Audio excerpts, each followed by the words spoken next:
salaamaaleykum sunu mbokk yi man la Amadou Ly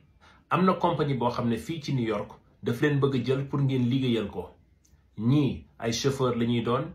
ñii ay mécanicien la ñuy doon ñii ay policier la ñuy doon tey dama leen andil ki nga xam ne mooy président bi nga xam ne moo jiite TLC maanaam lépp lu jëm ci wàllu taxi fii ci New York président bi mi ngi tudd David Doe ñu koy woowee commissioner Doe mu di sama xarit bu baax commissioner Doe compagnie bi nga xam ne moom la jiite mi ngi andi plus de 2 milliards de dollars par année fii ci New York donc tey dama ko andi pour mu waxtaanal suñu mbokk yi xool nan lañ leen mën a supporter nan lañ leen mën a encadrer pour ñoom ñu bokk ci li nga xam ne mooy compagnie bi parce que ñu ci bëri si suñu mbokk yi dañ doon ñëw fii ci Amadou Ly Fondation ñu wax li nga xam ne moom la ñuy dund naqar yi nga xam ne moom la ñuy dund parce que amuñu liggéey donc tey ci loolu ci waxtaan boobu la ñuy jëm waxtaan bi tey neex na ba neex boo xam ne dañ leen ne man dama bëgg ngeen def seeni examen bii ngeen di jox suñu mbokk yi ngeen def ko en wolof ñoom ñu d'accord ci loolu lépp dinañ leen ko tegal donc waxtaan baa ngi noonu. maa ngi leen di remercier ci ñëw bi ngeen ñëw ci aussi opportunité ni ngeen ibbilee seeni porte pour ñëw waxat ci communauté bi parce que ñu ci bëri ci communauté bi dañ doon laaj li nga xam ne mooy wàllu dawal taxi ak limousine yi maa ngi leen nuyu yéen ñëpp maa ngi tudd Elsa Hampton man maay chef bi nga xam ne mooy écurie ak inclusion dama leen bëgg introduire ki nga xam ne mooy sunu président di David Doe maa ngi tudd Famoud Koné di commissaire adjoint aux affaires communautaires di ci mairie New York dama bëgg rek daa di remercier ki nga xam ne mooy sunu un officiel traducteur ki nga xam ne moom moo jël li lépp organiser ko andi leen yéen ñëpp muy monsieur Ly moom leader bu incroyable la vraiment koo xam ne dafa xam rythme pas rek gouvernement New York waaye tamit lépp li nga xam ne moo ko wër donc ñun dañoo am chance pour am moom mi nga xam ne moom mu ñëw defal ñu lii ak organiser ko donc jërëjëf ci bëri suñuy dawal payensaay taxi mën nañ nekk ci li nga xam ne mooy New York bëri na ñu koy dawal taxi mais duñu am chance pour suñu bëggee dara changer ko mais tey yéen ñii di nekk di dawal am ngeen chance ci ki nga xam ne moom moo responsable ci ñëpp pour ngeen wax ko li nga xam ne moom ngeen soxla. As drivers, you keep New York City moving. All 180,000 of you and 120,000 vehicles. You are part of New York City's infrastructure. nee na yéen ñi nga xam ne yéenay li nga xam ne dawalkat yi yéen a tax New York di bouger parce que yéen a tax city bi di dox mel ni mi nga xam ne moom la war a mel donc da ngeen bokk ci communauté New York. During times of need, you are always there to support New York City. From Superstorm Sandy to emergencies, you have always been on the front line to get people where they need to go. nee na ay temps yi nga xam ne New York daf leen di soxla comme exemple ba ñu amee ay affaire storm yi maanaam ay affaire yi taa wala yu demee noonu ba léegi ñi nga xam ne ñooy dawal ñoom dañuy génn dawal donc loolu dañ leen ci remercier.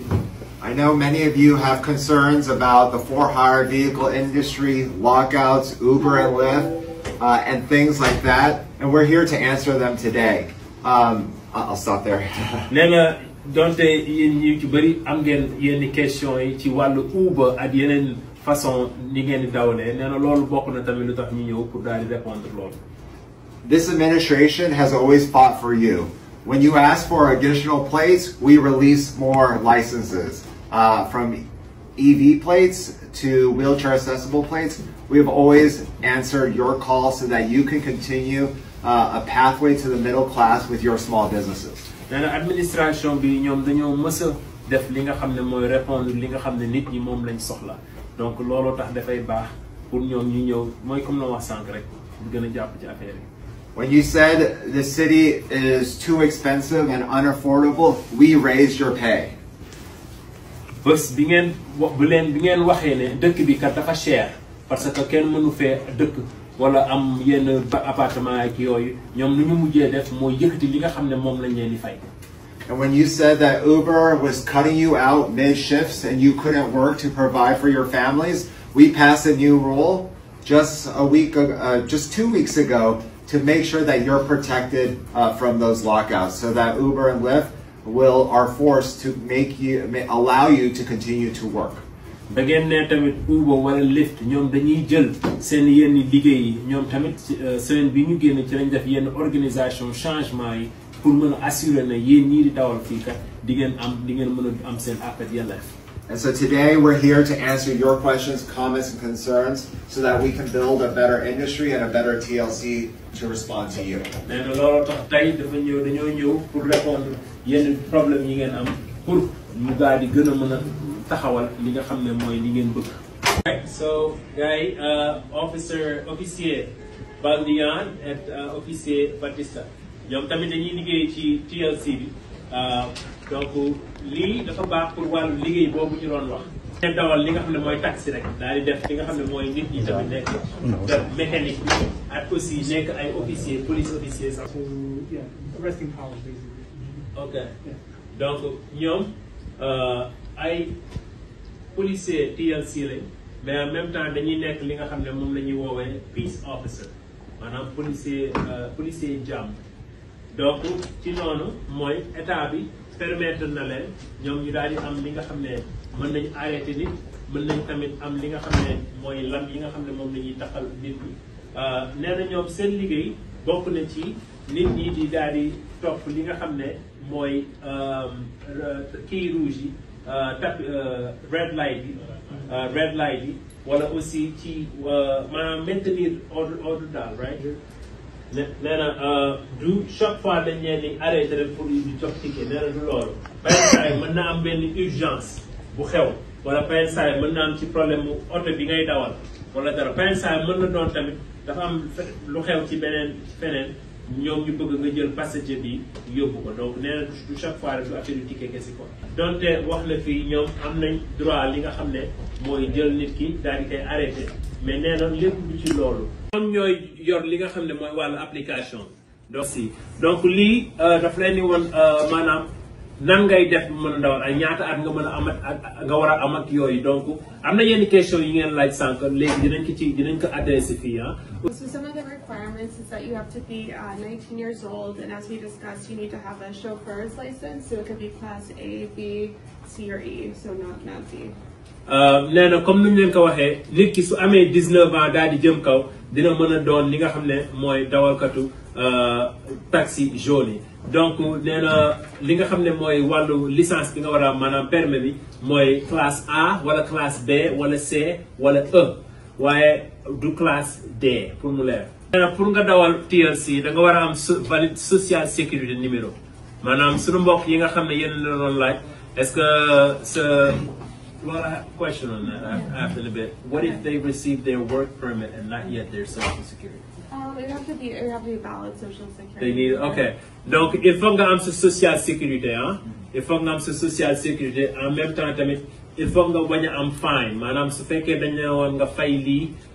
dara wala il faut aussi nga bañ a ameel ki nga xam ne mooy DMV xaalis ah wala aussi il faut nga bañ a ameel tamit li nga xam ne mooy TLC xaalis. te aussi il faut que yow mësuñu la TLC mësuñu la suspendre ah si licence bi nga amoon avant donc critères yooyu il faut nga am ko pour mën a dawal. donc TLC li muy def mooy day xool si sa permis xool est-ce que yow mës nañ dindi li nga xam ne mooy ay points xam nga fii foog naa Sénégal tamit dinañ ko def ah points yi su fekkee da nga am ay points si 15 mois yi passé ñu dindi ci plus de 5 points. kon su boobaa yow doo mën a dawal li nga xam ne mooy taxi. And then to apply, you'll go online and you can apply for a 3-year license using TLC LARS, and there will be a QR code you can scan later in the presentation. But you would apply through TLC LARS, so you would apply online for a 3-year license. Donc pour appliquer li ngay def mooy mi ngi noonu da ngay dem ci TLC LARS. moom lañ def noonu après dinañ leen jox li nga xam ne mooy site yi fi ngay dem ak yooyu aussi foofu di nga mën a def application boo xam ne application 3 ans la li ngay fay mooy $252 pour wàllu taxi bi. And then we have a website called TLC Up, and there you'll submit a form from your doctor, just saying like you're in good condition to work as a professional driver. You'll take a defensive driving course. And if you have an out-of-state license, like let's say you have a license from New Jersey or Pennsylvania, you'll also provide your driving history, which we call an abstract. nee na aussi mën nga dem après ñoom mën nga dem ci site bi nga xam ne moom ngay dugalee yooyu ñu la laaj site bi mi ngi tudd TLC op donc aussi nee na foofu di nga def li nga xam ne mooy medical examen ah su ko defee ñu xool yow sa kaaraange est-ce que nit ki mën na dawal wala mënul dawal yeah go ahead. Wait, so the defense source. Go back, sorry. Excuse me. I have a question. Go ahead. Class A, if you get Class A, you can get a TSC license Yes, for okay. Class A, right? Yes. You get it. No problem for that. Yeah, Class A is okay. Say Class A is okay. Go to the Over here, where it says New York Driver Defensive Course, no older than 3 years. What is that? Okay, so everyone has to take, in the past 3 years before you apply, a defensive driving course. And then once you have a TLC driver license, every 3 years you'll take a defensive driving course. And the course typically ranges from $25 to $75, depending on the school that you go to. But every 3 years you would take a defensive driving course, both when you apply and then when you have a TLC driver license. What is defensive driving? Oh yeah, so it's just about driving in a way where you are kind of like expecting, like being prepared on the road. You're not being aggressive. It's like you're driving defensively, like knowing, for instance, like kind of like expecting things where, like, for instance, let's say you're driving down the road, just being prepared that other drivers that might not be driving well, or other bicyclists might not be driving well, but you're doing like the best to drive defensively in your car. You know, like to protect yourself And everybody else. Yeah. So nee na aussi da ngeen di jël li nga xam ne mooy no older than 3 years defensive driving course. loolu mooy maanaam exemple yow maanaam nit ki suy dawal du mer yenn mer yi daal ci gàttal maanaam dafa am yenn discipline yi nga xam ne nit ki dafa ko war a am suy dawal aussi pas su fekkee kenn dafa jékki-jékki rek daal di lay def lu mu warul def ba léegi yow tamit da nga war a topp li nga xam ne moom nga war a topp maanaam ba kooku du tax ba mu dugal la ci problème mais yow tamit da nga war a même comportement bi nga war a am. So this will take you to the, if you scan this will take you to the TLC driver license page. Ok, donc yéen ñi nga xam ne da ngeen bëgg a dem ci page yu TLC bi mën nga jël lii soo ko scanné maanaam soo génnee sa caméra bi du da nga koy jël photo soo ci wanee sa caméra bi rek dina la génn benn lien boobu ngay dem And then in addition to the defensive driver. nee na di nga jël benn classe boo xam ne 3 jours la classe boo xam ne daf lay éduquer ci wàllu ni ngay dawalee ak TLC nee na aussi di nga jël beneen classe boo xam ne pour ñi nga xam ne mënuñoo dox la ak nan nga leen di dugalee ci sa oto maanaam ñi nga xam ne yàlla daf leen nattu te mënuñoo dox. soo bëggee nekk policier wala mécanicien li ngay def mooy da ngay dem ci site bi ñu la jox yaa ngi gis ci sa droite mooy site bii ni ñu bind cityjobs.nyc.gov foofu ngay dem gis nga fii ñu ko bindee cityjobs.nyc.gov léegi soo demee xaaral ma wan la ci gauche bi nan ngay def fii ñu def view all jobs si gis nga moom la ñuy cliquer gis nga foofu ngay bës soo ko bësee fii ñu def filtre gis nga filtre bi moom la ñuy bës préparer bës nii gis nga fii ñuy bës filtre foofu ngay bës soo ko bësee gis nga fi ñu bind agence mooy deuxième bi ngay bës léegi soo ko bësee ni ngay def moom da ngay wàcc soo wàccee ba ci suuf di nga gis fu ñu bind taxi limousine commission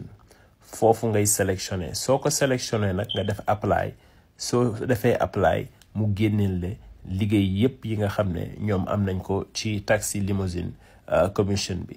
donc mën nga arriéraat vidéo bi su ko defee su fekkee mbir bi dafa xaw a gaaw nga mën kaa xoolaat. donc gars yi ñoo ko gisandoo yéen ñi nga xam ne yéen a bëggoon liggéey yéen ñi nga xam ne yéen a vraiment yéen a ñu woo ne pour ñu jàppale leen ci wàllu liggéey yi noonu li nga xam ne mooy site bi maa ngi koy dugal nii ci écran bi su ko defee yéen ngeen mën leen a contacter ngeen dem foofu def li ngeen xam ne moom ngeen war a def pour commencer liggéey. beneen chose aussi mooy soo leen demee ci site bi am na yeneen liggéey yoo xam ne sax mi ngi ci yoo xam ne limuñu ko te beneen chose aussi mooy wàllu olof bi pour wàllu examen bi. pour ñu lu tax duñ ko def olof parce que dama bëgg ñu def ko olof su ko defee suñu mbokk yi ñi nga xam ne ñoo fi nekk di mën a jël test bi en wolof. bi su ko defee ñoom ñu daal di xool nan lañ ko mënee defal olof pour gën ko yombalal suñu mbokk yi. But if they do want to request a specific language, they could email education@tlc.mic.gov, and I have a card, and they could request the language if it's not offered. Yeah. ok donc nee na donc mën nañ laaj langue bi nga xam ne moom la ñu bëgg léegi li ñuy def mooy dañ koy li nga xam ne moom su ko defee xam nga lii lu bees sax parce que suñu mbokk yàgg nañ ci yàgg nañu dafa ñu ay 20 ans ñi 30 ans te mësuñu ko jël ci wolof donc lii lu bees so this is good parce que Yeah, that's really good. ba affaire bi jeexee ñenn ci sénégalais yi dañoo ñëw ci man dama mais Amadou suñ ko defee en wolof problème bi mooy ñun Sénégal jàng luñu nan la ñu mën a liiree wolof wala mën a kaa bind donc loolu rek xalaat bi ma jox mooy pour ma gën a encourager suñu gouvernement Sénégal ñu daal di implémenter langue wolof bi maanaam nit ñi di ko jàng di xam nuñ koy bindee di xam nuñ koy liiree su ko defee dinañu yokk gëm suñu bopp te dinañu yokk tamit bés bu ñu demee fenn suñu tegalee olof nit ñi mën kaa lire donc loolu dama gis ne message boo xam ne bëggoon naa ko yónnee suñu ñi nga xam ne mooy gouvernement Sénégal waaye beneen chose aussi mooy parce que yéen a ngi fàttaliku ba ma demee seeti suñu mbokk yi nga xam ne ñoo nekk détention te caabi féetee leen ginnaaw foofu ci Louisiana détention bi ñuy woowee LaSalle ñun Amadou Ly Fondation ak suñuy partenaire jël lañ en charge prison maanaam astafurlah détenus yi nga xam ne ñoom lañ téye foofu daal di leen di jox ay avocat pour avocat yu leen di représenter aussi beneen chose mooy amoon na yeneen détenus yoo xam ne ñi ngi fii ci New Jersey ñun tamit jël nañ en charge ñenn ñi ci ñoom pour daal leen di jàppale ci wàllum avocat du ñëpp nag parce que ñi du ñëpp lañ mën a jël mais am na ci ñi nga xam ne jël nañ leen waaye fële ci Louisiana moom ci LaSalle détention boobu ñoom ñëpp jël nañ leen en charge utal leen avocat te fay ñu dara beneen chose aussi mooy xam naa ne yéen ñu ci bëri da ngeen ragal a dem fi nga xam ne mooy tribunal immigration parce que immigration ñi ngi jàppe temps yi ñu bëri képp ku dem foofu loolu tax na ba ñun Amadou Ly Fondation ñu daal leen di mën jël ay matuwaay pour jàppale leen pour soo leen amee date pour war a dem gis juge contacter leen ñu su ko defee seeni rendez-vous yooyu ñu essayer leen ko defal en ligne su ko defee du jàll ngay dem di nga toog sa ginnaaw ordinateur pour mën a waxat li nga xam ne ak ki nga xam ne mooy juge bi donc beneen chose aussi mooy te lépp gratuit la aussi te beneen chose aussi mooy ñi ngi def denrée alimentaire maanaam ndimbal alimentaire ravitaillement yi nga xam ne moom la ñuy faral di joxe ñi ngi def bi nga xam ne beneen bi nga xam ne mooy ñëw le mardi le 12 août à 3 heures denrée alimentaire comme ni ñu koy faral di defee rek jëndi ravitaillement jox ko suñu mbokk yi jàppale leen ko dinañ def benn le 12 août beneen chose aussi mooy jeudi le 14 août boobu tamit dinañ def li nga xam ne mooy salon d'emploi pour suñu mbokk yi nga xam ne gën a yokk effort bi rek pour suñu mbokk yi nga xam ne dañoo soxla liggéey donc nouvelle boobu loolu laa leen bëggoon a wax donc di leen jaajëfal ci topp bi ngeen ñiy topp suñu numéro fondation mi ngi noonu soo ñu contacter bàyyil ñu vocal fayal sa message éphémère parce que point ça mën na jël benn jour wala ñaari jour pour ñu revenir la mais dinañ revenir incha allah su neexee yàlla donc loolu daal laa amoon lu mu leen di baaxee tey di remercier waa Amadou Ly Fondation volontaires yi ñi nga xam ne ñuy xëy suba ba ngoon lépp li nga xam ne événement la ñuy am ñoom dañuy ñëw pour jàppale ñu donc loolu aussi maa ngi leen ci def remercier di wax aussi am na nouvelle bu neex boo xam ne mi ngi ñëw pour suñu mbokk yi nga xam ne ñoo nekk ci état yi fàttewuñ leen xam naa ne beneen vidéo bi dinaa wax ci wàllu immigration gën cee xuus waaye dinaa leen jox nouvelle bu neex boobu ci wàllu immigration nag sama beneen vidéo bi nga xam ne moom mooy ñëw bàyyi leen ko xel bu baax am nañu waxtaan yu xóot yoo xam ne war nañ ko waxtaanee pour gën a préparer suñu mbokk yi maanaam bu leen tàdd vidéo boobu comme d'habitude topp leen mi ci TikTok bi sama TikTok mooy Amadou Enzili aussi mi ngi noonu daal topp leen ñu fépp maa leen bëgg bye. salaamaaleykum sama gars yi ñu ngi leen di ziar man maa ngi tudd Moustapha Niang dama ñëwoon fii ci fondation Amadou Ly benn réunion bu mu organisé woon ci wàllum taxi yi man gis naa ne am na solo lool sax lool parce que en fait lu am solo la parce que nit même sax tey ji bu fekkee da ngay jàng loo xam ne ci taxi bi nga bu fekkee da nga cee bëgg am ay idée même bu dul dara sax code de la route def si premièrement man dafa am solo parce que man en fait délivrer laay def mais gis naa ci loo xam ne ci même en dehors de taxi bi gis naa ci loo xam ne dafa ma amal njariñ lool en fait code de la route bi ni ñu koy jàngalee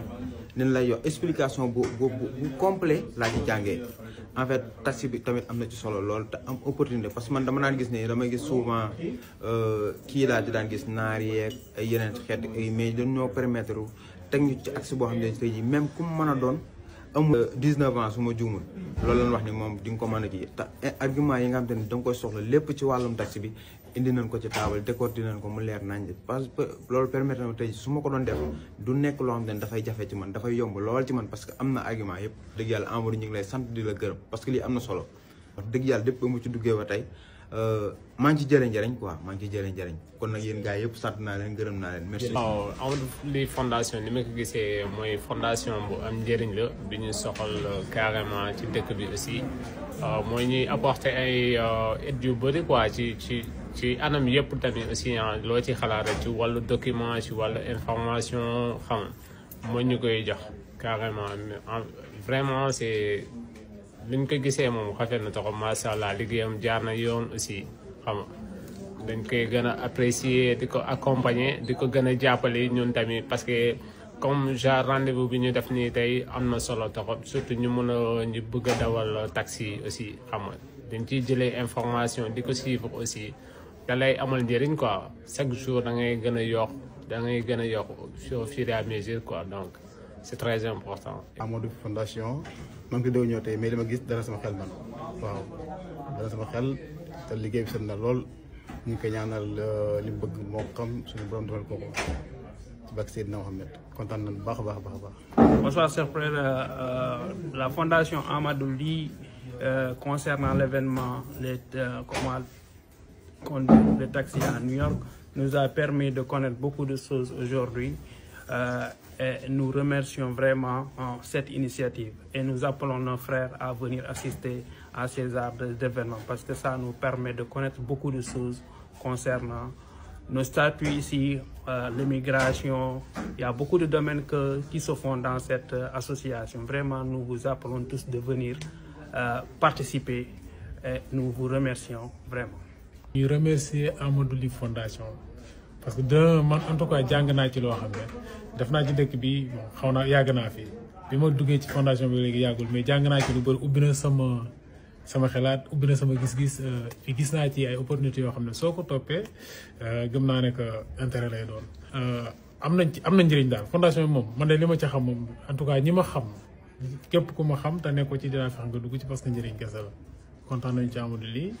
soo ko soxlaa di nga ko jot. et li muy dugal ci ay vidéo ci ay audio am na solo mel nii waaw macha allah dëgg daal kontaan nañu chapeau. mbooloo mi vraiment am na solo la man bi ma ñëwee sama yaram dafa daw ndax yeneen bi ne ne képp koo xam ne yaa ngi si soxla julli di ko dimbale si àdduna bii pour jàppale ko mu génne si jafe-jafe yi yomal xiyam jafe-jafe boo fooram yàlla dana si génn kon amul li ngay def wallahi lu am solo la jàppale ne àllaaxira doo ko am jafe-jafe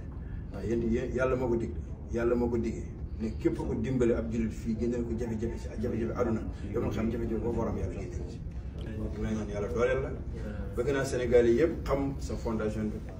jàpp si liggéey si ndax seen njëriñ li ngay jox information ci moom kenn ko koy jox lépp lu nit bëgg xam si dëkk mën nga ko xam. Amadou Ly Fondation.